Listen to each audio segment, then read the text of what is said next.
Ok, très bien. Alors, bienvenue à ce sixième workshop. Donc, les dernières semaines, on a vu ensemble donc, les outils, les médias, les techniques qui sont à disposition des marketeurs luxembourgeois que vous êtes. Alors, après la théorie, passons maintenant aux travaux pratiques. On va parler de relations agence de com annonceur. Comment justement choisir son agence de com quand on est un annonceur. Et pour aborder ce sujet de la relation entre ces deux acteurs-là, le plus simple, c'est de partir d'un cas concret. Et le cas concret, vous le connaissez déjà. Souvenez-vous de l'exemple qu'on avait utilisé pour expliciter le digital lors du 4e workshop. Cette chaîne de salons de coiffure que la Terre entière nous envie, la Luxair Company, avec une cible un peu inédite, puisque cette chaîne se propose de coiffer en même temps les animaux de compagnie et leur maître en un seul rendez-vous. Un concept qui a du chien, vous me direz. Et donc le jeune responsable marketing, qui est tout aussi fictif que cette entreprise, qu'on a décidé de nommer Tom Letif, aujourd'hui, il s'apprête à s'adjoindre les services d'une agence de com pour l'aider dans le lancement justement de ses premiers salons à Esch, à Mersch, à Diekirch ou à Luxembourg encore. Et donc la première étape pour lui, c'est de trouver la bonne agence. Celle qui va justement l'aider à lancer sa marque et à communiquer. Alors, on va revenir sur une petite question toute basique avant de commencer. C'est quoi une agence en communication? Alors, première surprise, au Luxembourg, il n'y a pas d'accès à la profession. Tout le monde peut ouvrir une agence de communication. C'est sûrement ce qui explique que le Statec dénombre pas moins de 416 agences au Luxembourg. Alors autant vous dire que celui qui ne connaît pas le marché et qui commence ses investigations sur un moteur de recherche, il peut vite être perdu. Dans ces 416 agences répertoriées par le Statec, on dénombre une multitude de métiers et de compétences variées. Il y a des agences, il y a des studios graphiques, il y a des agences qui s'appellent agences où derrière ça, il y a une seule personne qui travaille, ou il y en a une notamment qui a plus de 100 collaborateurs. Donc vous voyez, c'est assez varié. Et si la profession n'est pas protégée, les dénominations ne le sont pas non plus. Je m'explique, on trouve des agences qui revendiquent l'étiquette 360 degrés, des agences full service, des agences digitales, des agences de design, des agences événementielles, etc. etc. Bref, notre cher responsable marketing, Tom Letif, il est complètement perdu. Donc qu'est-ce qu'il fait? Il va parcourir les sites internet de plusieurs agences sur Internet. Et puis, il va relever certaines constantes quand même dans la présentation des agences, des constantes qu'on retrouve dans la profession, et qui sont en réalité les principaux pôles de compétences qu'une agence peut proposer à ses clients. On va les passer en revue, ces pôles de compétences. D'abord, il y a forcément le pôle conseil et stratégie. De par sa connaissance pointue du marché, une agence va être à l'écoute de son client et elle va devoir traduire un objectif marketing. Par exemple, le sien, là, c'est le lancement d'un nouveau produit, d'une nouvelle chaîne de salon de coiffure. Et donc, l'agence, le pôle stratégie, conseil et stratégie, va devoir traduire cet objectif marketing en recommandations stratégiques.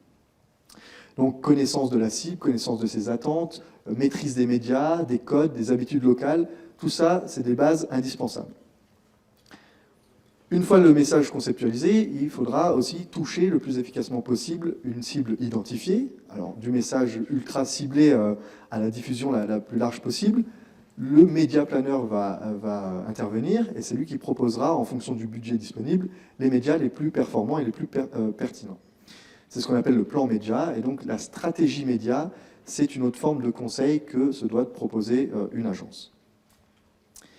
Autre pôle de compétences, c'est la création, avec un C majuscule, idéalement composé d'un directeur artistique qui va, lui, avoir en charge le visuel, la partie visuelle, et d'un concepteur-rédacteur, qu'on appelle aussi un copywriter, qui, lui, est en charge plutôt du wording, des slogans, etc., des concepts. Ensemble, ils forment ce qu'on appelle un team créatif, Et c'est ce binôme qui va créer, finalement, qui va donner vie visuellement à votre campagne, à partir justement de la recommandation stratégique dont on vient de parler. La création, c'est la partie visible de l'iceberg. C'est ce qui fait la fierté des agences, généralement. C'est ce qu'on voit, nous, en tant que consommateurs, dans la rue ou dans les médias. Autre pôle de compétences qui peut faire la différence dans une agence, c'est la partie production ou exécution, donc ce qu'on va appeler le studio graphique. De ce studio graphique dépend souvent la réactivité de mon agence, et c'est un élément important pour être à même de répondre rapidement aux besoins du marché. Et, on parle de création de logos, de mise au format, d'exécution de campagne dans les meilleurs délais, qui sont des atouts importants, mais sans oublier que la qualité d'exécution, c'est aussi un élément important. C'est pas que la rapidité, mais c'est aussi la qualité. Autre pôle de compétences qu'on retrouve dans beaucoup d'agences, c'est le pôle digital. C'est dans ce pôle digital que sont conçus à la fois le web design et la programmation, donc ce qu'on appelle le développement. Ces métiers qui vont allier créativité et technicité peuvent aussi constituer une sorte d'agence dans l'agence. On voit ça souvent dans les agences luxembourgeoises, ou carrément faire cavalier seul. Et du coup, là, c'est ce qu'on appelle les agences digitales. On avait vu, on avait fait, pour rappel, dans le workshop numéro 4 consacré au digital, un peu la liste de toutes les agences digitales qu'on peut trouver, notamment par spécialité. On a vu qu'il y en avait beaucoup. Alors, autre élément important dans une stratégie de communication, parfois, c'est l'événementiel. Alors, pas pour tout le monde, mais on est à même, en tout cas, en tant qu'annonceur, à se poser la question, ok, l'événementiel, est-ce que c'est pour moi? Pourquoi faire aussi? Est-ce que c'est un passage obligé pour mon entreprise, ou est-ce que c'est juste une vraie opportunité de contact? Pourquoi je devrais faire appel à une agence événementielle? Est-ce que mon agence principale n'est pas capable de gérer cette partie événementielle elle aussi? Donc, voilà.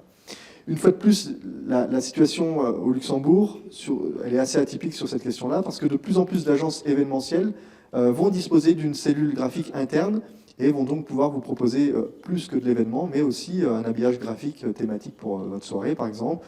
Ça peut aller de la création d'un logo événementiel, entre guillemets, un logo de circonstance, la réalisation des invitations, etc., en plus du décor de la salle et tout ce qui va avec.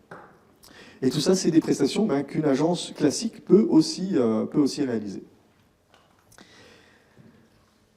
Pour l'événementiel aussi, les possibilités pour un annonceur sont multiples et les réponses peuvent venir de divers horizons. Ici encore, les professionnels de ce secteur de l'événementiel vont apporter leur expertise et leur connaissance du terrain et des sous-traitants. Ces professionnels de l'événementiel, ils se sont regroupés à Luxembourg au moment du Covid en une association qui s'appelle la LEA, L-E-A, Luxembourg Event Association. Vous pouvez retrouver la liste de tous les professionnels membres sur le site de la LEA, qui est leaevents.lu, tout attaché, leaevents.lu. Grâce à leur expertise, ces agences peuvent prendre en charge, comme à la manière d'un entrepreneur général, tout ou partie de la logistique. Ça va du choix de la salle, la réservation de la salle, au catering, en passant par les assurances, la mise à disposition de photographes pour les reportages photos, etc., etc. Avoir recours à une agence spécialisée, c'est aussi pour le client une façon de se décharger d'une masse considérable de travail en amont, pour justement pouvoir se concentrer sur l'essentiel, en ayant, voilà, vous imaginez bien, la garantie que tout a été pensé dans le moindre détail. Après l'événementiel, on peut parler aussi de relations presse, c'est quelque chose qu'on voit souvent dans les pôles de compétences des agences. Les relations presse constituent un maillon de la chaîne de communication, mais leur rôle a évolué quand même ces dernières années. Il y a un temps où, au Luxembourg, tous les médias diffusaient quasiment tous les communiqués de presse qu'on leur envoyait. Donc les annonceurs en profitaient. On lance un nouveau modèle de lave-linge, on fait un communiqué de presse. On a une nouvelle carte d'un restaurant gastronomique, on fait un communiqué de presse. Mon entreprise renouvelle sa flotte de voitures, on fait un communiqué de presse. Bref, on fait des communiqués de presse pour tout et n'importe quoi. Et puis finalement, on a raison de le faire parce que beaucoup de médias nous relaient gratuitement. Donc voilà, ça a un peu changé. C'est un peu la technique du communiqué de presse, elle est un peu en mutation. Il y a certes encore de grandes entreprises qui continuent à produire à un rythme parfois soutenu beaucoup de communiqués, mais ça reste quand même de plus en plus dans des secteurs pointus et notamment du B2B. Par contre, côté B2C, la technique du communiqué de presse a une nouvelle concurrence, entre guillemets, avec l'arrivée des influenceurs qui ont pris le pas un peu sur ces RP-là. Et on l'a vu notamment lors de l'atelier, lors du workshop numéro 3, avec l'intervention de Loche, qui nous a parlé notamment de sa façon d'utiliser l'influence marketing. Les relations presse, c'est une des facettes de ce qu'on appelle au sens large les relations publiques. Et au Luxembourg, on a les professionnels qui sont actifs dans les relations publiques, qui se sont regroupés eux aussi dans une association qui s'appelle le CENARP. Donc voilà, CENARP.lu, je vous invite aussi à aller visiter, à aller prendre des infos. Ils font régulièrement des événements qui sont ouverts soit à leurs membres, soit parfois à tous, donc n'hésitez pas. Cette association des professionnels de la communication et des relations publiques, elle compte aujourd'hui une 60aine d'experts qui viennent d'agences et de chez l'annonceur. Donc on le voit vraiment au travers de toutes ces compétences qu'on vient d'énumérer là, les agences de com, depuis longtemps, elles ont dépassé le stade du simple groupe de gentils rêveurs qui dessinent des Mickey avec un pétard à la main. Ça s'est quand même bien professionnalisé. On l'a dit, donc toutes les agences de la place n'offrent pas les mêmes compétences. Et la taille du marché fait que, contrairement à ce qu'on pourrait trouver dans d'autres pays, il n'existe quasiment pas d'agences spécialisées dans un seul secteur pointu. Par exemple, si vous êtes, je sais pas moi, dans le pharmaceutique, vous allez à Paris, vous pouvez dire, ok, je vais travailler avec une agence spécialisée dans le pharmaceutique. À Luxembourg, c'est un peu plus compliqué. Ici, les agences se doivent d'être tout terrain et pouvoir passer de B2B à B2C, de la finance à l'alimentaire ou encore de l'automobile à la communication ministérielle, par exemple. Les principales agences de la place, elles se sont regroupées, elles aussi, en une fédération, il y a à peu près une vingtaine d'années. Cette fédération, ça s'appelle la Marcom. C'est l'un des principaux sponsors de la Lama Academy. Et c'est une association professionnelle qui est chargée de défendre les intérêts de la profession. Ceci étant dit, pour revenir à la question de la relation annonceur-agence, sachez que ce qui fera la différence sur le long terme, c'est la qualité du relationnel entre l'agence et le responsable marketing-communication au sein de l'entreprise. Une bonne agence, elle se doit bien sûr de bien connaître son client, ses produits, son réseau de vente, sa façon de travailler, mais elle doit aussi surprendre son client. Elle doit l'étonner, continuer régulièrement à l'étonner par sa créativité, par son audace, et puis aussi par sa capacité à lui proposer des solutions nouvelles. On va parler ici d'une relation qui est au-delà de la relation commerciale entre un client et un fournisseur. Il doit s'établir entre un annonceur et une agence une vraie complicité pour que ça fonctionne. Alors vous me direz, mais c'est quoi alors la meilleure façon de choisir son agence? Eh bien, c'est sans doute le dialogue et l'écoute. Et c'est un peu comme, je vais prendre une image, un comparatif, c'est comme si vous avez le projet de construire une maison et que vous cherchez un architecte. C'est exactement pareil. Vous allez commencer à regarder autour de chez vous des maisons qui vous plaisent, celles dont le dessin vous plaît, et puis celles que vous imaginez qu'elle est bien adaptée pour une famille comme la vôtre. Et puis, une fois que vous allez flasher sur une de ces maisons, vous allez peut-être toquer à la porte du propriétaire pour lui demander c'est quoi le nom de l'architecte, et puis est-ce que vous êtes content du résultat, de comment il a travaillé, du suivi des travaux, des délais, etc. etc. Dans la pub, c'est pareil. Vous pouvez flasher en tant qu'annonceur sur une campagne et dire moi j'ai envie de travailler avec cette agence, c'est qui? Vous n'avez pas besoin d'aller toquer à toutes les portes, parce que sur les annonces, généralement, on voit la signature de l'agence. Donc si vous regardez sur des affiches dans la rue ou sur des annonces presse, on voit souvent la signature des agences. Et parfois c'est pas le cas. Alors si c'est pas le cas, je vous invite à aller directement sur adada.lu, vous trouverez la campagne et vous trouverez qui est l'agence qui a travaillé. C'était la petite minute auto-promo. Donc voilà, notre Tom Letif, il recherche des agences comme ça, et si on reprend cette comparaison avec les architectes, donc vous retrouvez avec un ou deux noms d'architectes, qu'est-ce que vous allez faire? Vous allez vouloir les rencontrer, discuter avec, Vous allez leur exposer votre demande et puis vous allez écouter. Vous allez écouter quoi? Ses suggestions, ses propositions, comment il anticipe l'avenir, etc. Comment il envisage les choses. Et là, vous allez vous dire, mais est-ce que cet architecte-là, il est à l'écoute de mes envies ou est-ce qu'il essaye coûte que coûte de m'imposer son style, de m'imposer ses sous-traitants, de m'imposer son calendrier, etc., etc. Avant de prendre position et d'accepter la mission, n'importe quel architecte sérieux va vous demander votre budget estimatif. Parce qu'il n'y en a aucun qui va accepter, au terme du premier rendez-vous, de se lancer dans les plans de votre maison, de la cave au grenier, et puis d'investir 150 ou 200 heures de boulot sans savoir s'il dessine une maison de 500 000 ou de 5 millions d'euros. Ça vous paraît évident. Eh bien, dans le milieu de la com, ça n'est pas toujours. Et c'est pas rare de voir des annonceurs qui briefent des agences sur le thème je lance un produit, à vous de me proposer une stratégie, une créa, un budget. Je vous donne pas de fourchette, je vous laisse me proposer le meilleur plan et le rapport qualité-prix le plus adéquat. Pour choisir une agence de communication, c'est clairement comme si vous choisissez un architecte ou un avocat. On doit se sentir en confiance justement pour pouvoir faire confiance. C'est là que j'en reviens à notre Tom Letif, de notre Luxair compagnie, qui a choisi de communiquer. Et donc, lui, de la même façon, il a rencontré 2 ou 3 agences dont les travaux et les références lui semblaient justement correspondre à ses attentes. Donc, il a un premier contact, un rendez-vous pour faire connaissance. Un rendez-vous qui lui a permis peut-être d'aller visiter les locaux de l'agence pour voir l'ambiance et le mode de travail. Là, il a pu discuter avec les managers, il a pu parfois échanger avec le directeur créatif. Il a demandé à rencontrer l'équipe qui lui serait peut-être dédiée s'il choisissait cette agence-là. Et puis, au fil de cette rencontre-là, il a senti un feeling se créer avec une agence, justement, dont l'approche lui convenait bien et dont la façon d'aborder les choses était vraiment en phase avec les siennes. Et puis aussi, surtout, c'est important, les créations qui correspondaient un peu à ce que lui, à ses besoins et à son budget.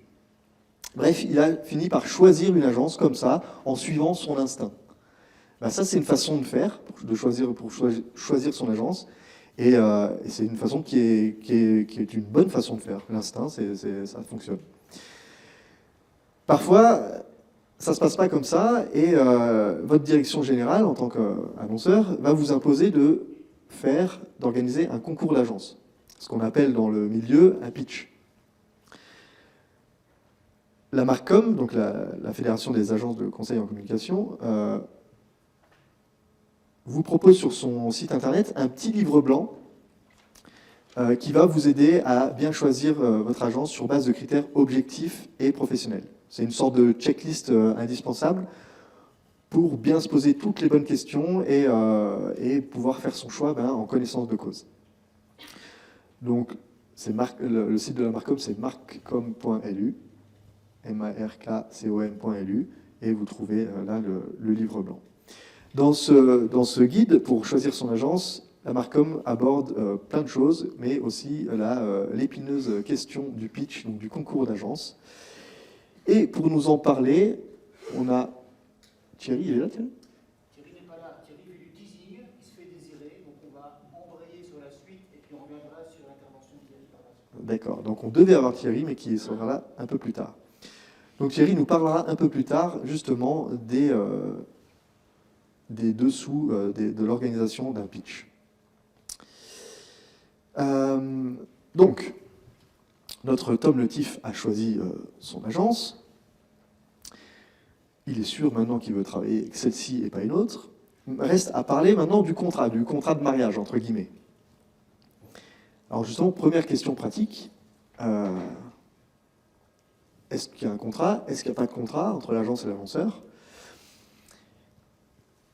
Ça dépend. Déjà, en tant que professionnel, personne ne rechignera à signer un document de confidentialité. Ça se fait, un NDA, Non-Disclosure Agreement, dans lequel chacun s'engage à la plus grande discrétion, ça c'est OK. Et après, en termes de contrat, de rémunération, tout se négocie. Alors c'est clair qu'un mandat de plusieurs années, ça va être rassurant pour l'agence et pour l'annonceur, parce que le processus de choix d'une agence, ça peut s'avérer long et durer parfois plusieurs mois. Donc l'idée de répéter cette sélection, sélection d'une nouvelle agence tous les 2 ans, ça peut être un cadeau empoisonné. Donc plus c'est long, plus c'est bon. Pour l'agence, aussi avoir une visibilité financière, entre guillemets, de plusieurs années, c'est un élément confortable et ça va lui permettre de s'investir à fond dans la gestion du client, forcément. Alors dans la pratique, à Luxembourg, les contrats annonceurs-agences sont plutôt rares. Ça ne veut pas dire qu'il n'y a pas de relation longue, mais ça veut dire que la reconduction des missions qui sont confiées à l'agence, soit de projet en projet, soit d'année en année, va se faire plutôt de manière tacite. Et là, du coup, transparence et respect sont de mise pour que la sérénité persiste dans la relation. Alors, on va aborder la question de la rémunération des agences, parce que ça, c'est quelque chose que les patrons d'agence connaissent, mais que les autres collaborateurs, parfois, ne connaissent pas. C'est intéressant de le savoir. Il faut garder en tête que la principale source de revenus d'une agence, quel que soit son domaine d'expertise, c'est la facturation d'honoraires. Ici encore, sur le site de la Marcom, vous pouvez trouver une grille tarifaire indicative, des tarifs horaires, justement, qui sont en vigueur dans la profession. Et ça peut être une très bonne base de discussion au moment de négocier un contrat, entre guillemets, avec votre agence. Les autres sources de revenus pour une agence, c'est aussi la marge qu'elle peut prendre sur la gestion des achats externes, comme par exemple l'impression d'une brochure, elle va prendre une marge, et aussi ce qu'on appelle la commission d'agence sur les achats médias. Alors, cette commission d'agence, c'est quoi? C'est une rétrocession d'une partie du montant du prix de la page dans un journal, par exemple, ou de la campagne d'affichage, ou de la campagne radio, que les médias vont rétrocéder à l'agence. C'est une façon pour ces médias de remercier, entre guillemets, l'agence d'avoir retenu ce média dans leur plan média, et de lui fournir aussi du matériel de qualité prêt à la diffusion. Cette commission d'agence, historiquement, elle était fixée à 15%, et aujourd'hui, elle varie beaucoup. Elle varie de 15 à parfois rien du tout. Donc, c'est vraiment primordial, au moment d'entamer une relation avec une nouvelle agence, de mettre à plat tout de suite, une fois pour toutes, et en toute transparence, ce volet de la rémunération. Parfois, certains annonceurs qui sont à la recherche d'une nouvelle agence vont faire le tour du marché et demander à 15 agences de leur envoyer leur taux horaire, et puis ils vont faire leur choix comme ça, au moins 10 ans, forcément. C'est à peu près aussi intelligent que d'acheter un tableau de maître en fonction du prix de base des pots de peinture qu'il a utilisés. Voilà, la mission d'une agence, elle recouvre beaucoup de profils et de métiers différents. Et chaque annonceur, en fonction de ses besoins, va pouvoir utiliser toute ou partie de cette palette de compétences. Donc c'est difficile d'avancer un chiffre précis ou un taux, c'est assez délicat. Néanmoins, on entend de temps à autre un chiffre de 15% aussi qui circule, un taux de rémunération de 15%, 15% du budget global qui est attribué à l'agence au titre de rémunération.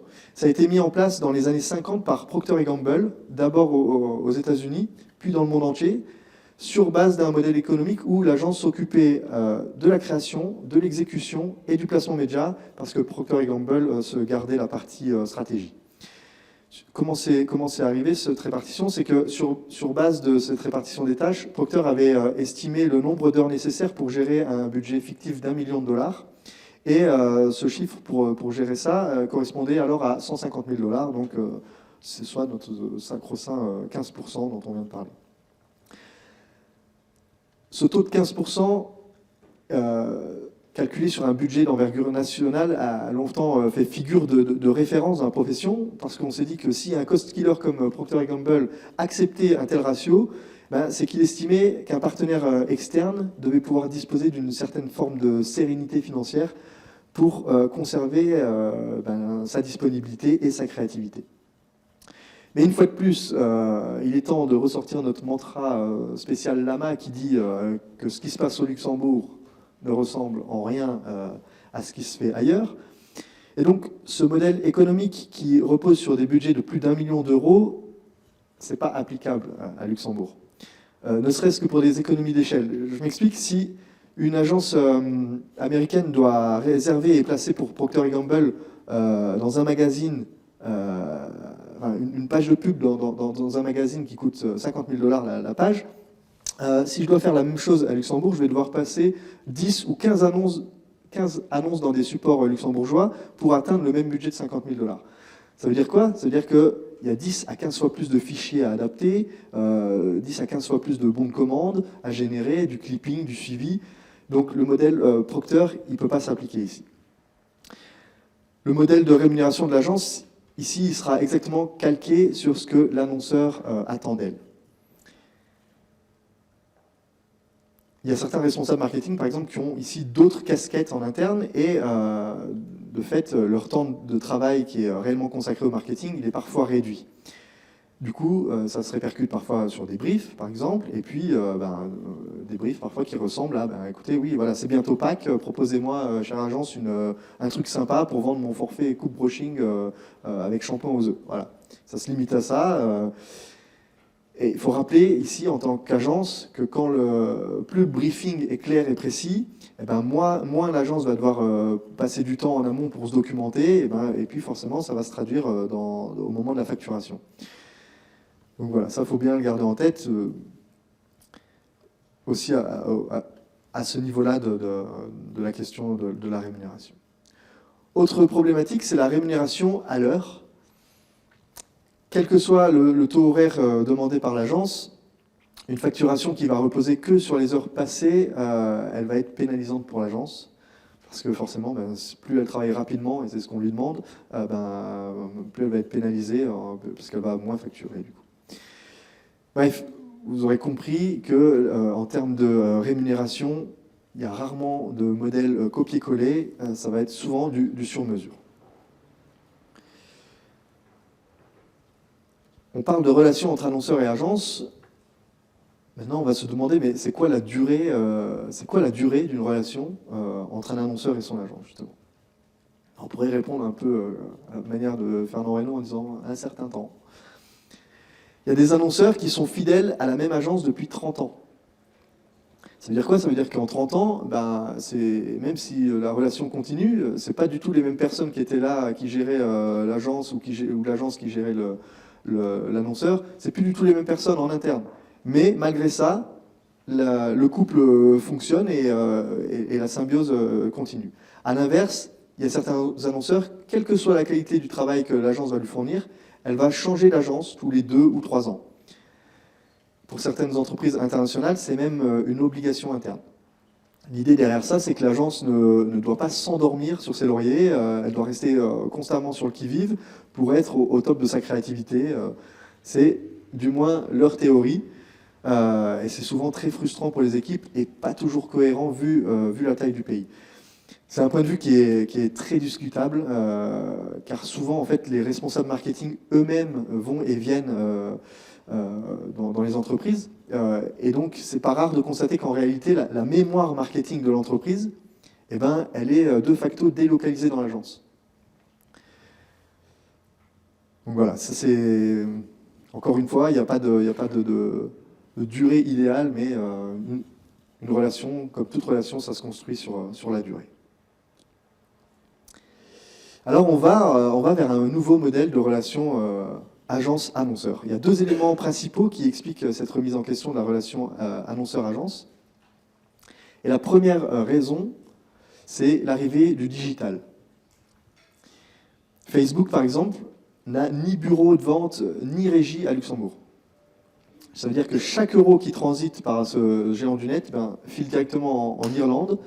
Ça ne passe pas par la case TVA Luxembourg, ni par la case imposition.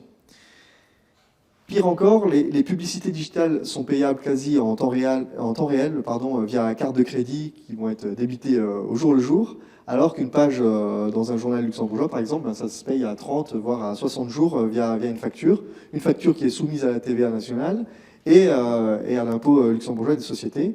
Et puis, c'est un support luxembourgeois qui va rémunérer des gens ici dans le pays et contribuer ainsi au PIB national.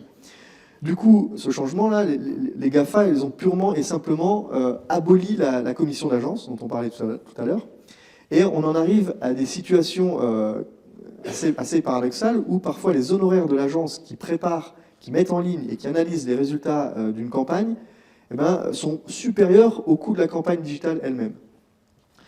Et c'est pas rare que dans certaines entreprises, cette disproportion, justement, coût agence, coût publicité, soulève quelques discussions et quelques problèmes.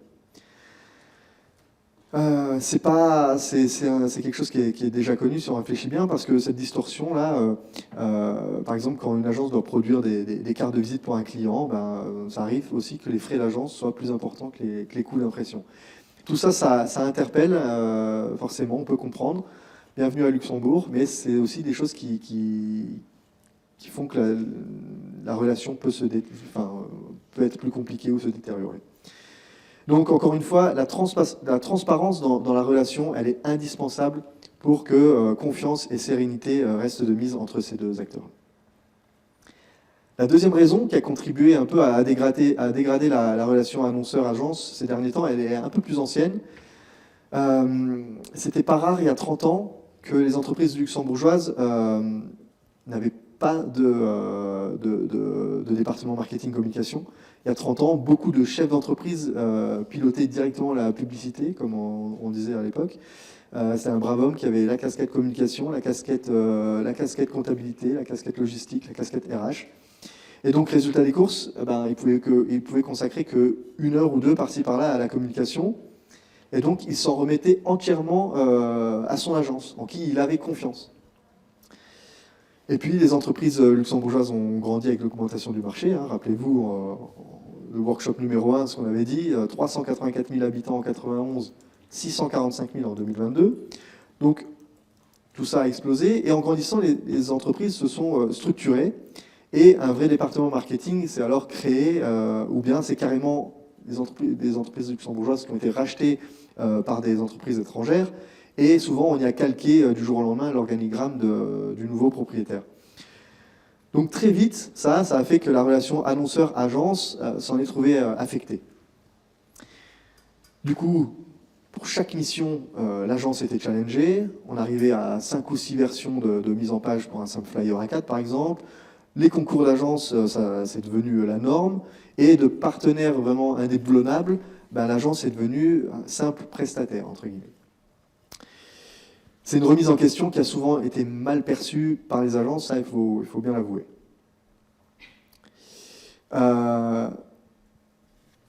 Thierry est arrivé, entre-temps, et Thierry est prêt à nous parler du pitch ?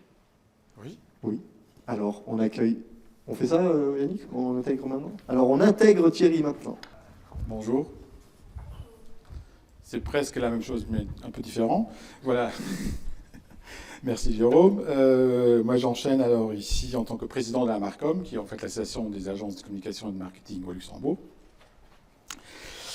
Pour vous parler, en fait, oui, voilà, un de nos sujets préférés, en fait, par rapport au marché, c'est l'organisation de pitch. Voilà. Il y a 25 ans,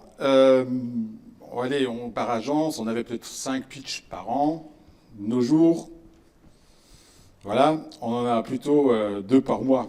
C'est-à-dire c'est un changement énorme dans le sens que c'est beaucoup plus de pitch qu'à l'époque. Surtout, ce qui a changé aussi, c'est qu'après, quand le pitch se faisait, voilà, ça on va. Quand le pitch se faisait, après, on avait toujours une relation assez de longue durée avec les clients, ce qui se fait de moins en moins de nos jours. Les pitchs s'organisent de plus en plus pour des projets ad hoc, de préférence quand même d'envergure, parce que ça c'est un autre souci. Et voilà, c'est après on a gagné le pitch et on fait le projet et terminé. À l'époque, on travaillait peut-être 10 ans, 15 ans pour un client. Voilà, ça c'est du temps révolu, ça c'est terminé. À l'époque aussi, quelque part, l'annonceur alors choisissait son agence, voilà, comme partenaire avec le cœur.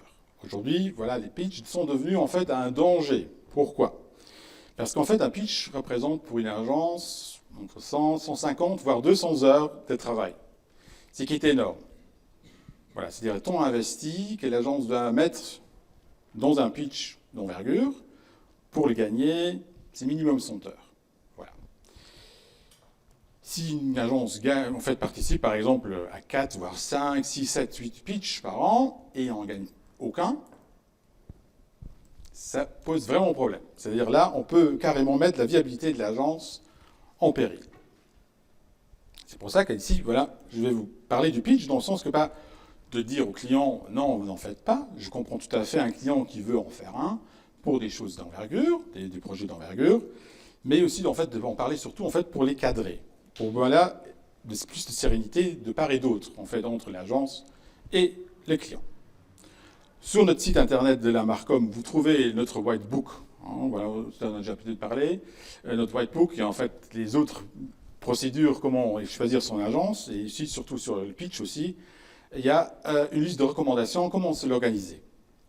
Ici, en fait, moi, je vais me contenter maintenant, en fait, de parler, en fait, de 3 points. 1, 2, 3, voilà, c'est plus facile à retenir, qui sont les points cruciaux pour nous, en tant qu'agence, pour que les annonceurs le font bien.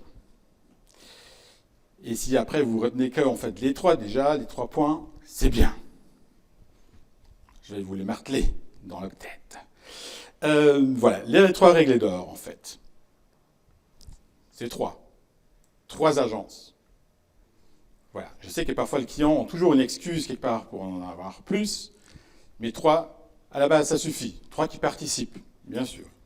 C'est-à-dire qu'il faut qu'on organise un pitch, demander toujours aux agences s'ils vont participer. Je comprends le client qui va dire, mais 3, c'était pas assez parce qu'il y en a un qui a essayé d'exister. Non, voilà, il faut alors 3, mais qui participent. Nous, en tant que Marcom, on essaye aussi de participer qu'au pitch où il y en a 3.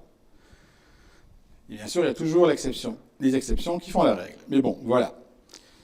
Pourquoi 3 aussi? Parce qu'en fait, un pitch représente quand même beaucoup plus de travail qu'on pourrait le croire au début. C'est-à-dire déjà, il faut screener le marché, voir qui on va inviter, ainsi de suite.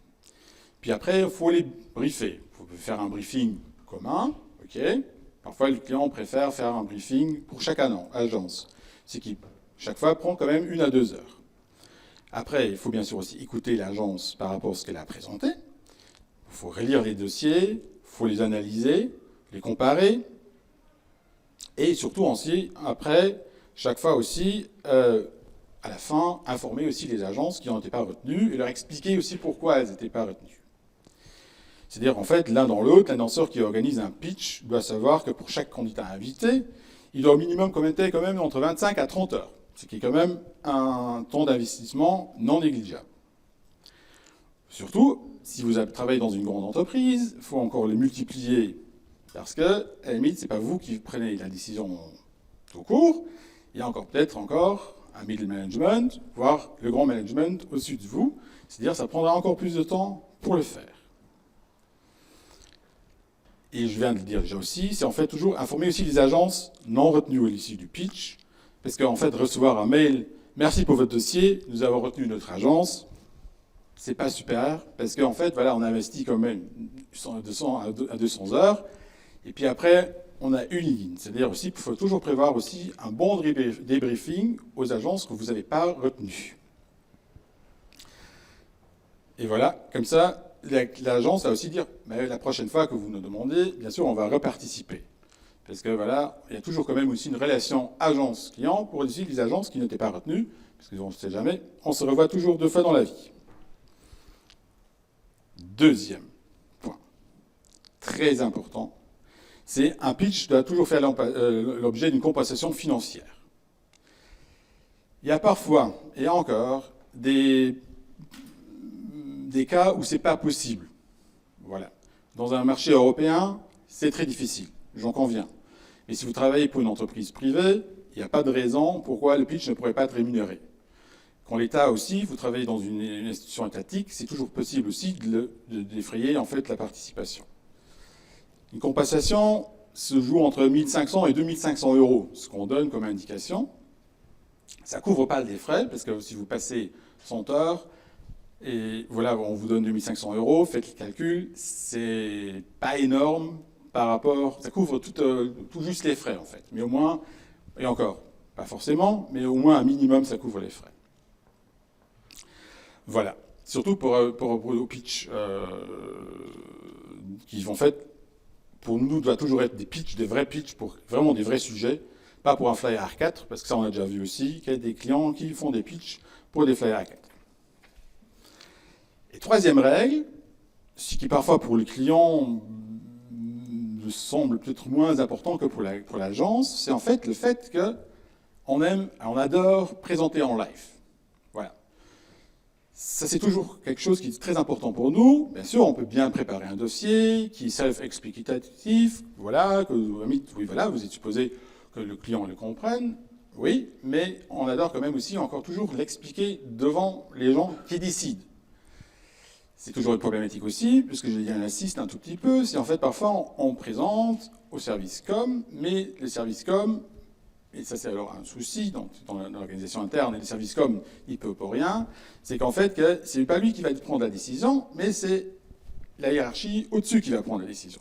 C'est pour ça que quelque part, nous en tant que Marcom, on plaide pour le fait qu'on pourra présenter au service com, oui, mais déjà directement en présence aussi du décideur final. Si c'est le directeur général ou le directeur marketing, parce que c'est là, c'est le service com, il dépend du service marketing, et ainsi de suite. Voilà, c'est-à-dire ça, c'est pour nous toujours très important, quelque part, que les gens qui vont vraiment prendre la décision soient aussi dans la salle lors de la présentation. Rien contre les décideurs, en fait, contre les responsables comme marketing, mais voilà, on préfère, parce que voilà, comme ça, nous, on peut argumenter avec nos arguments, et ainsi de suite. Voilà.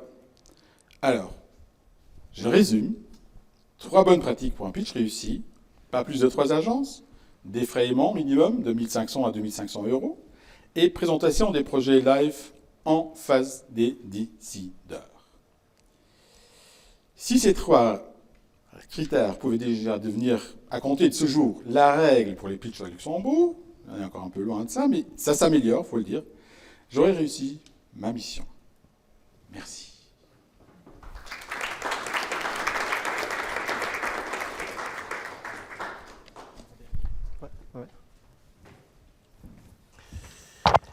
Merci Thierry.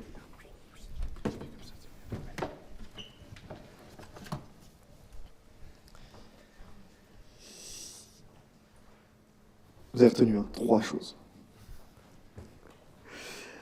Avant d'aller plus loin dans le cœur de la relation entre un annonceur et son agence, on va aborder maintenant l'aspect réglementation de la publicité. Ça, c'est un point important. Et quand on aborde ce sujet, on pense tout de suite à la publicité comparative et au grand duel entre Pepsi et Coca ou McDo et Burger King, par exemple. Ici, à Luxembourg, on n'en est pas encore à ce niveau-là. Mais pour nous expliquer ce qu'il est possible de faire en matière de pub, je vais céder la parole à Robert Ever, qui va intervenir ici en sa qualité de vice-président du Conseil de la publicité du Luxembourg, le CPL. Robert Ever, c'est aussi le directeur commercial de Media Heus, qui est l'éditeur du Vort, de Télécran, de Contacto et de bien d'autres médias. Et Robert Ever, c'est aussi le président de l'association Espace Pub, qui est la fédération des régies publicitaires au Luxembourg, et qui regroupe tous les supports qui acceptent la pub, donc soit quasi tous. À noter que le Conseil de la pub et la fédération Espace Pub sont aussi partenaires de la Lama Academy. Donc bref, Robert, c'est l'homme de la situation pour nous expliquer ce qu'on peut faire et ce qu'on ne peut pas faire, surtout en matière de publicité à Luxembourg. Je lui cède la parole. Robert Ever.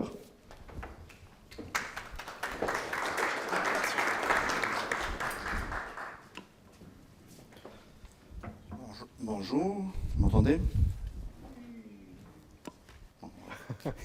Merci Jérôme. Bon, d'abord, j'ai bien aimé le titre de l'intervention d'aujourd'hui, pour ceux qui ont vu des posts Facebook et tout ça.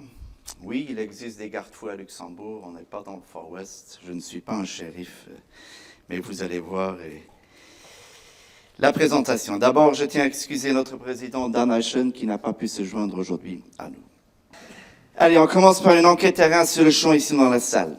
Avant d'avoir entendu aujourd'hui qu'il y a cette présentation, qui a entendu déjà parler du nom Conseil de la pub, CPL? Levez la main. Ah oui, pas les anciens dans le dernier rang, j'espère. Les jeunes, surtout les jeunes. Ouh, il n'y en a pas beaucoup là, Allez. Le CPL est une ASBL qui existe depuis presque 30 ans, comme cette bonne vieille télévision que vous voyez ici sur le slide. Dans le temps où la pub était soi-disant facile, il y avait des spots TV, il y avait des spots radio, il y avait un peu d'affichage et bien entendu de la presse. L'objet du CPL, du Conseil de la publicité à Luxembourg. Je vais vous le lire, c'est formel. L'association à l'exclusion de tout but lucratif, de toute préoccupation politique, confessionnelle, linguistique ou purement professionnelle a pour objet la promotion, la valorisation, la défense de la pub et de sa liberté, ainsi que la mise en œuvre d'une autodiscipline publicitaire sur la base d'un code de déontologie. Ouf! C'est rébarbatif tout ça. Bon, je vais essayer de faire ça. Qui sont les membres du CPL? Et c'est ça ce qui fait un peu, je dirais, c'est unique en soi. Le CPL, en quelque sorte, c'est une tripartite. Il y a d'une part les agences, il y a les annonceurs, et puis il y a les régies ou les médias. Vous connaissez la Marcom? On en a parlé tout à l'heure. Vous connaissez Espace Pub. Bref, tout ça, c'est basé sur une profession, ici, le CPL. Il y a les trois. On peut dire que le CPL version 1, il a démarré en 1993 et que le CPL version 2, il a démarré en 2008. Prochain slide, vous voyez ici un extrait dans Adada, ça ne nous rajeunit pas, Jérôme, c'était en 2008. Voilà, il y a longtemps. Et alors, le prochain slide, c'est qui est dans le comité de 2022. Donc, vous voyez l'équité entre les trois acteurs, agence, annonceur, régie média. Agence, donc, Daniel Ashen, président du CPL Concept Factory. Claude Müller-Comet, Vanessa Buquet, Mikado. Du côté annonceur, Lisa Wells, Spökes, Hugues Langlais, Editus, Myriam Eisenmenger, Loche. Du côté régie média, Emmanuel Flack, L'Essentiel. Olivier Vanham, IP, qui est là aujourd'hui, et moi-même, Mediarus. Next slide. Quelles sont les missions des CPL? Qui veut se prononcer? 3 mots. Je les ai en fait déjà énumérés pour voir un peu si vous n'êtes pas déjà endormis. Quelle est la mission des CPL? Qui veut dire quelque chose? Vous êtes pire que mes fils, ils ne me disent rien non plus. Non? Très bien. Très bien, très bien. D'abord, n'oubliez pas que la communication publicitaire joue un rôle incontournable dans notre société et notre économie. Et on peut dire qu'elle constitue aussi un baromètre de la santé économique d'un pays. Donc les missions du CPL, c'est la promotion, la valorisation, la défense de la publicité. Tout ceci, bien entendu, via la mise en œuvre d'une autodiscipline publicitaire sur la base d'un code de déontologie qui, lui, a été mis à jour en 2015.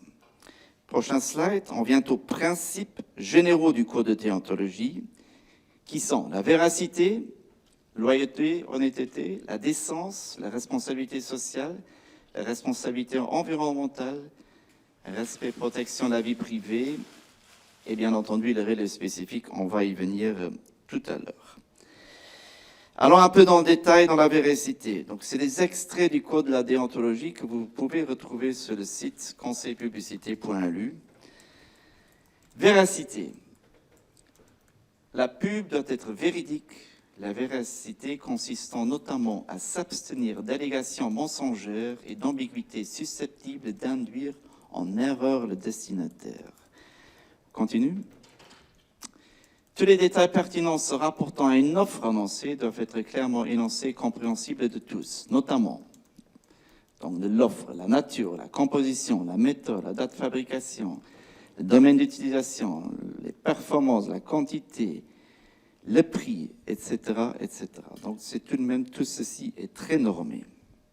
Continue sur la loyauté et l'honnêteté.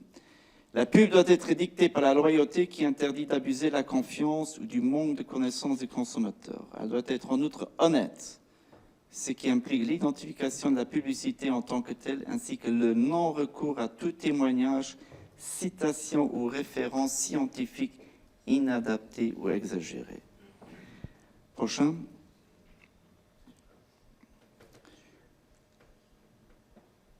La publicité ne doit pas être présentée d'une manière ou dans un style qui masquerait son but commercial.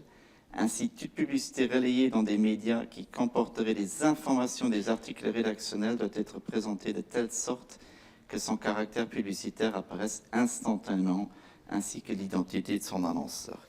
Là, on parle bien entendu, notamment dans la presse, des articles soi-disant rédactionnels qui en sont en fait des articles commerciaux et qui, bien entendu, doivent être flagués, notamment sponsored content ou par d'autres. On arrive à la décence. Une pub doit être décente, en ce sens qu'elle tient compte de la vulnérabilité des sentiments humains et respecte les normes de comportement courant admises. Elle doit proscrire ou éviter toute déclaration ou tout traitement audiovisuel contraire aux convenances culturelles, sociales actuellement admises ici au Luxembourg. Alors, diverses règles spécifiques du code de déontologie ont trait à l'enfance, à l'alcool, aux produits de santé, aux produits bancaires d'assurance et à la promotion des ventes. Je prends juste un exemple, vous le connaissez tous, l'alcool. La publicité relative à l'alcool s'abstiendra d'inciter à une consommation irresponsable et excessive. Elle ne s'adressera pas directement aux mineurs, évitera leur représentation dans son message. De plus, elle évitera toute mise en relation avec la conduite d'un véhicule. Et puis le dernier volet, le volet publicité digitale et publicité comportementale online, the Online Behavioral Advertising, l'OBA.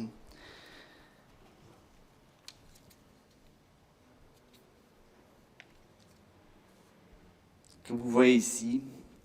Donc, bien entendu, tout ceci est nouveau depuis l'ère digitale, disons comme ça. Communication publicitaire digitale doit veiller à respecter le confort d'utilisation par le public des médias digitaux. Principes généraux, vous connaissez tout ça. L'exploitation des données comportementales sur Internet se fait via des cookies. Il y a des types de collecte, soit via consentement informé, soit via consentement explicite. Next page. Ces données comportementales récoltées de manière... Allez, l'une ou l'autre, vous savez pourquoi elles peuvent être utilisées. J'espère que vous le savez. On le vit tous les jours. Okay.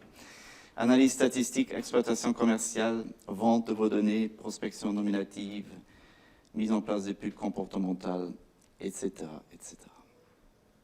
Donc ça, c'est quelques extraits du code de déontologie. Si ça devait vous intéresser, allez sur le site conseilpublicité.lu. Il est bien long, c'est une dizaine de pages. Je sais que c'est rébarbatif, it's not very funny.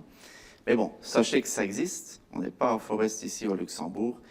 Et donc, si vous avez des questions, vous pouvez aller sur ce code de déontologie. Alors, l'organe d'observation qui a pour mission d'examiner la conformité des publicités diffusées dans les médias avec le présent code de déontologie s'appelle la CLEP. C'est la Commission luxembourgeoise pour l'éthique en pub. Donc il y a le CPL et il y a la CLEP. La CLEP est un organe consultatif. C'est le CPL qui nomme les membres de la CLEP. Elle a été mise en place en 2009 par le CPL, mais important de dire, elle est indépendante du CPL. Donc c'est le CLEP qui prend ces décisions. Donc la CLEP examine d'une part les plaintes qui lui sont adressées par le public, en particulier bien entendu par les consommateurs. La CLEP peut aussi se saisir elle-même d'une question d'éthique. Donc pour résumer, le CPL, le Conseil de pub, c'est l'association qui organise l'autodiscipline publicitaire au Luxembourg, concentre tous ses efforts sur la valorisation de l'autodiscipline en renforçant notamment la crédibilité et l'efficacité du CLEP. C'est son organe d'autodiscipline. Important de rajouter sur le prochain slide, la mission de la CLEP est de faire observer le code de déontologie qui, lui, s'appuie sur les principes généraux du code consolidé sur les pratiques de pub, de com, de marketing de la Chambre de commerce internationale, l'ICC. On revient sur le slide avant, la composition de la CLEP, vous voyez ici, dans la CLEP, donc il y a 3 parties, il y a des juristes, Pierre Gehlen, Nicolas Decker. Il y a du côté annonceur, Danny Frank, ministère, Isabelle Méniger, sécurité routière, Georges Schaaf qui vient de Lux Innovation, et puis il y a les participants des agences médias, Cessalet et IP, Jérôme que vous connaissez, qui est là, et bien entendu Claude Nassa, qui est indépendant aujourd'hui, je crois. Voilà. Bon, il faut dire d'une manière générale, tous les cas qu'il y a, et on va venir à des cas maintenant, 97% en Europe sont en quelque sorte the advertising self-regulation, donc qui sont réglés. Prochain slide, c'est une vidéo. Did you know that 97% of all ads seen by the EU population are currently covered by effective advertising self-regulation? Advertising self-regulation is the system by which the advertising industry actively regulates itself to promote ads which are legal, decent, honest and truthful with respect to the principle of fair competition. The value of advertising self-regulation is widely recognized by national governments, international institutions such as the European Commission, the European Council, Asia-Pacific Economic Cooperation, the OECD, and many more. Independent studies have also shown the effectiveness of self-regulation. So how does it work? Advertisers, advertising agencies, media and other members of the advertising ecosystem work together to support a body which monitors advertising practices and seeks prompt discontinuation of those in conflict with national legal norms or established industry standards. The self-regulatory body follows procedures to ensure fair, independent and impartial review. What are the benefits? The benefits are expert knowledge, it's cost-effective, consumer-friendly, it offers speedy resolutions, it complements existing law, and it's seen as relevant, trusted, and impartial. Where does EASA come into play? The European Advertising Standards Alliance, EASA, is the single authoritative voice on advertising self-regulation in Europe.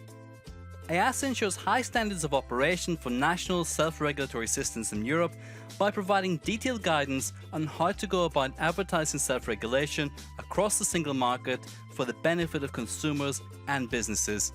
EASA's membership is composed of self-regulatory organizations or SROs, as well as advertising industry organizations representing the whole advertising ecosystem.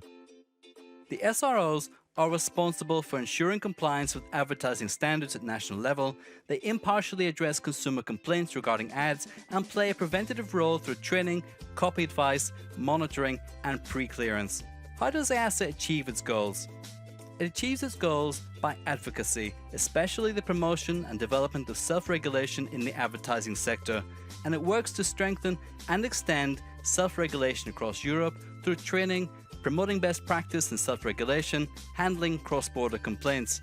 EASA is also a service provider, offering analysis of complaints about advertisements, supporting the development of sectoral SR initiatives, providing gap analysis projects, compliance monitoring projects, and workshops. Effective self-regulation, as promoted by EASA, is good for consumers, good for business, and ultimately, good for Europe. Bon, le CPL est bien entendu aussi membre de l'EASA, European Advertising Standards Alliance. L'EASA, prochain slide, c'est un réseau de 42 organisations en Europe. C'est l'EASA, bien entendu, qui, elle, je dirais, met en place les best practice models du côté de la pub. Et alors, s'il y a, comme Thierry l'a dit tout à l'heure, s'il y a 4 mots que vous devez en quelque sorte vous rappeler en ce qui concerne le CPL, la CLEP, en ce qui concerne la pub, une pub, an ad has to be legal, decent, honest, truthful. On vient maintenant sur des cas. Des plaintes qui ont été faites à Luxembourg. Page de gauche, c'était il y a quelques années. J'allais dire une femme en tenue légère tenait une perceuse dans sa main,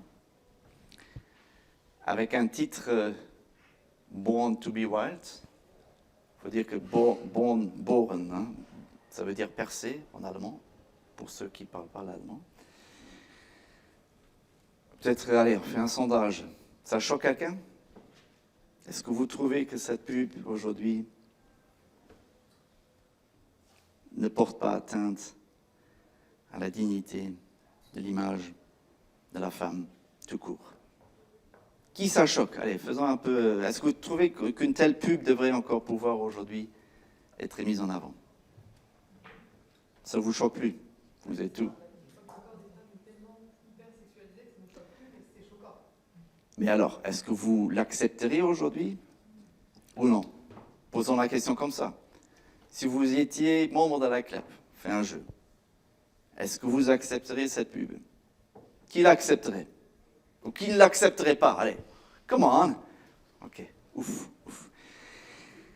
À droite, vous avez un exemple d'un calendrier 2018, bien entendu, là aussi. Allez, faire de la pub avec un calendrier, mettre des femmes en soutif, je trouve ça un peu... Bref. Prochain cas, il est bien plus intéressant parce qu'il y était il y a quelques années ici à Luxembourg. Donc c'est un cas des domaines Vin-Moselle qui, j'allais dire, a débordé pas mal dans les réseaux sociaux. Vous allez voir pourquoi. Donc je vous laisse d'abord peut-être découvrir les images derrière. À l'origine, c'était l'association CID Femmes, CID Femmes, donc qui lutte pour, bien entendu, les droits des femmes, qui a déposé plainte parce que la pub serait sexiste et porterait atteinte à la dignité de l'image de la femme. La CLEP, elle, a demandé que les visuels soient retirés, quel que soit le support et avec effet immédiat. Vin-Moselle a refusé.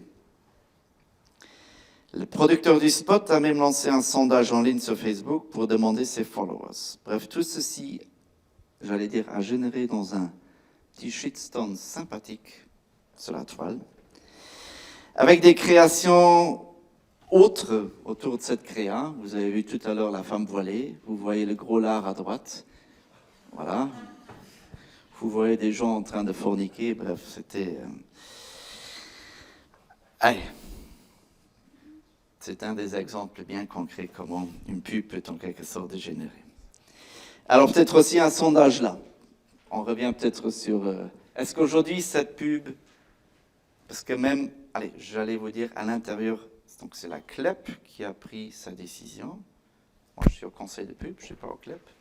À l'intérieur du CPL, il y avait différents... Comment dire? Il y avait le pour et le contre, disons comme ça. Alors je vous demande, est-ce qu'elle... Si vous la voyez aujourd'hui, ça vous choque ou pas? Est-ce que ça porte atteinte à la dignité, oui ou non? Qui dit oui? C'est une minorité, tout de même. C'est une minorité. Bon, est-ce qu'on fait, bien entendu la question, est-ce qu'on fait de la pub avec une femme en maillot sur un iceberg pour un jus de bulle? Voilà. C'est ici pour vous dire qu'il y a, bien entendu, ceci n'est jamais noir ou blanc, c'est très souvent gris, et donc les décisions, bien entendu, doivent être bien définies. Sachez qu'à Luxembourg, on a au maximum 5 cas par an qu'on doit traiter. D'ailleurs, il y en a un qui vient de rentrer ce matin. J'avais un moment, mais bon, c'était trop tard.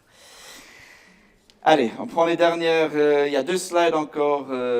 C'est important pour vous. Donc la CLEP traite également des demandes d'examen préalables à la diffusion de vos pubs. Donc si vous avez des doutes sur la créa, que vous dites, oulala, ceci peut porter atteinte, donc voilà, vous pouvez soumettre votre projet à la CLEP qui va donc l'analyser, vous le donner un avis. Et puis la dernière, l'avant-dernier, devenez membre de la CLEP, c'est du... La CLEP, le conseil des pubs, c'est du pur volontariat. Il n'est pas subsidié, il vide ses membres, on leur demande 150 €. Voilà. Et last but not least, le dernier slide, donc rendez-vous le 27 septembre à 16h chez nous, Médiareuse Luxembourg. Il y a une masterclass du conseil de pub qu'on organise avec le cabinet Elvinghaus, sujet protection des données. On avait déjà la première masterclass il y a quelques semaines et c'est très intéressant. Merci.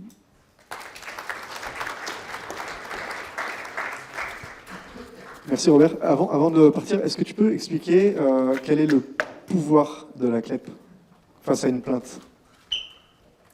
Tu sais. C'est un pouvoir consultatif. Merci Robert.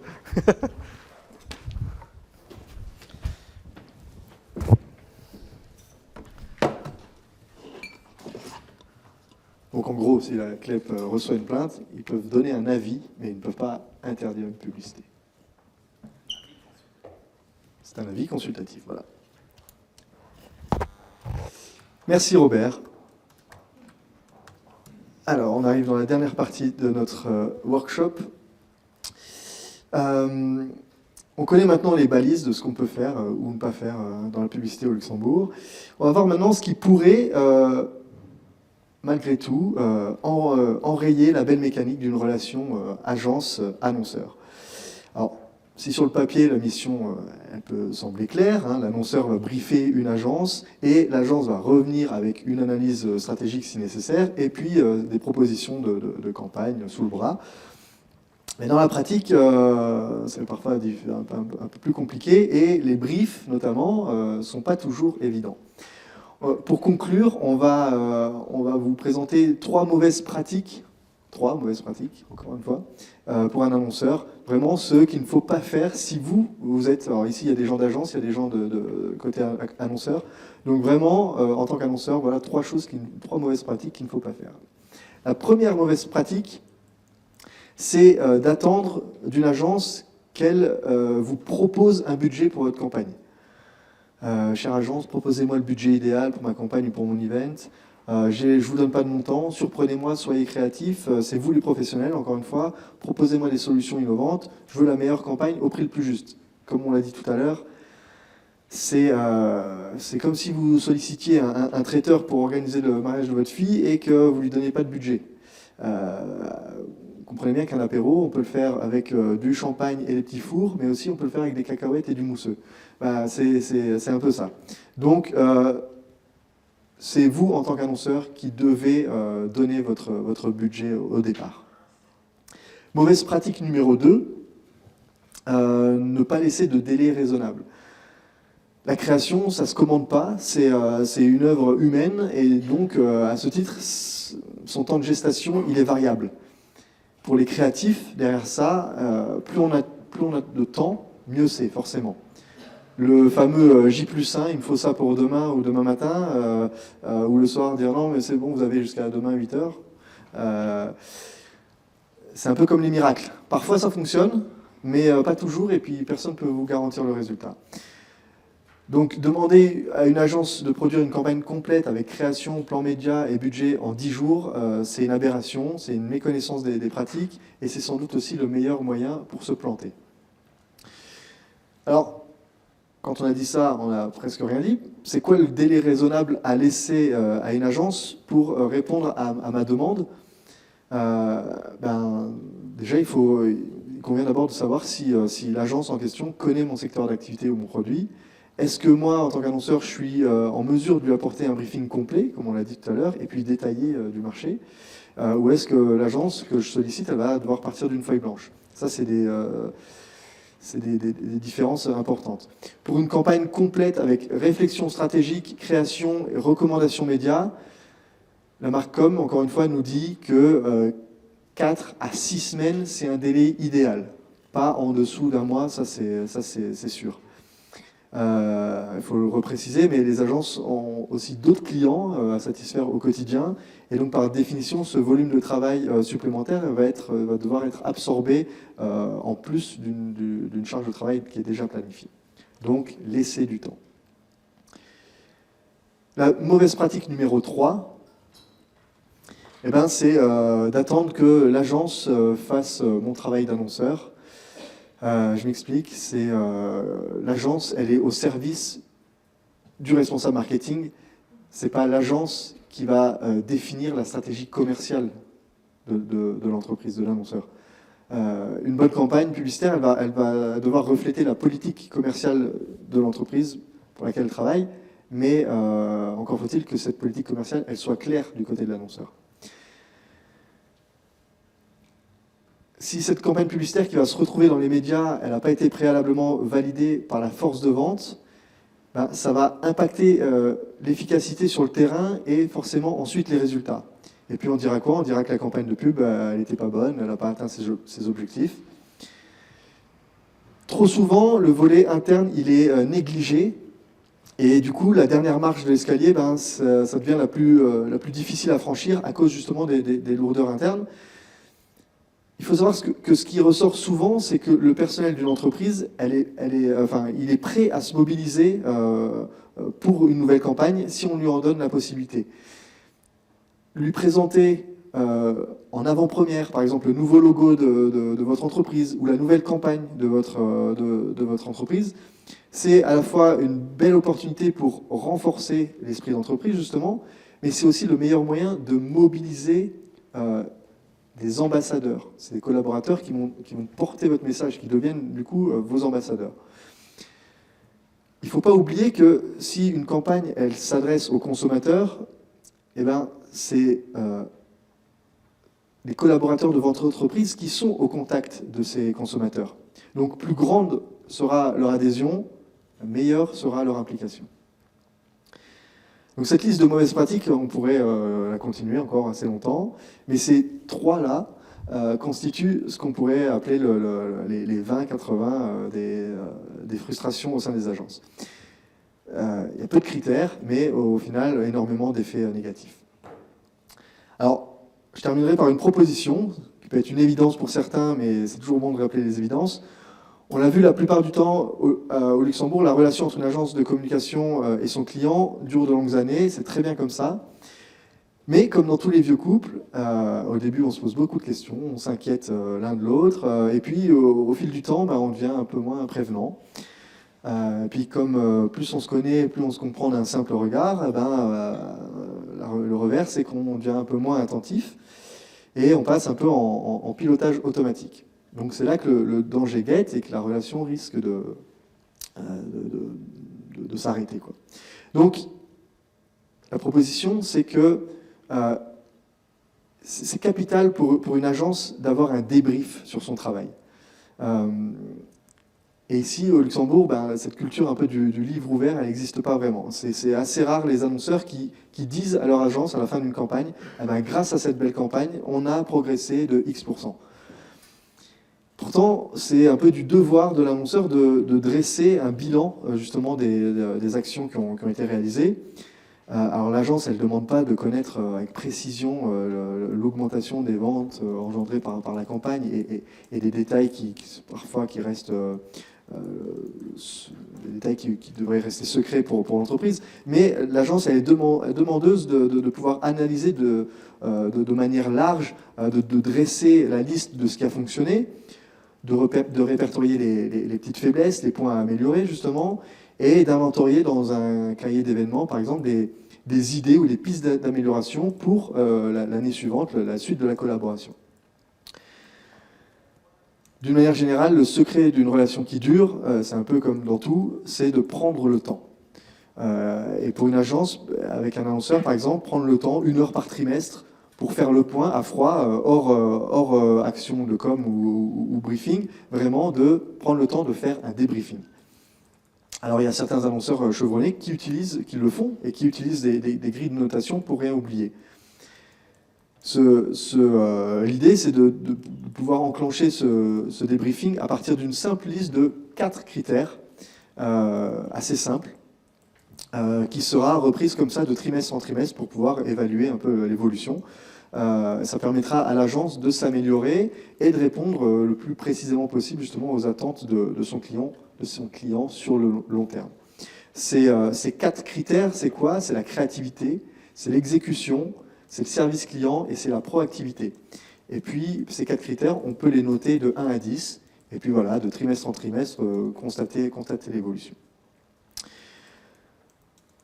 L'idée de ces 4 critères, c'est vraiment de permettre de baliser la relation entre l'annonceur et l'agence et de s'assurer que de chaque côté, au fil du temps, chacune des deux parties est heureuse, satisfaite et puis sereine. Voilà, donc on vous a donné quelques points pour une bonne relation. Et justement, sérénité, le fait d'être serein, je crois que c'est le mot idéal pour terminer ce workshop et cette première édition de la Lama Academy. On espère, avec l'ensemble des partenaires associés à ce projet, que cette série de 6 workshops vous aura permis d'élargir un peu vos horizons, vous auront appris des choses et puis vous aura permis d'aller au-delà des clichés. Car comme vous le savez maintenant, ce qui se passe à Luxembourg